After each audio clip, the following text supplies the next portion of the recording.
लगबला तू त समुंदर के लांग के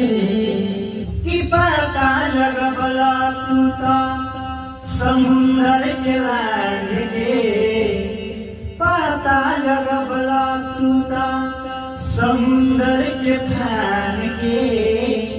खुश भइल जान की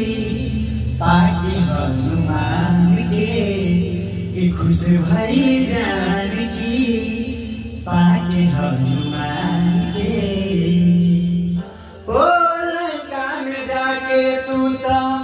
लंका जलवला सीता मैया की तू तो पता लगवला सह नहीं पबला तू तो रावण के मान के ओ सहे न पबला तू तो रावण के मान के खुश भइल जान की पाके हनुमान के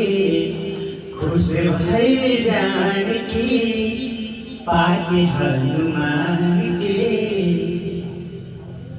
अभी ठीक है, गला मसला नहीं है, एक इतना क्लियर नहीं।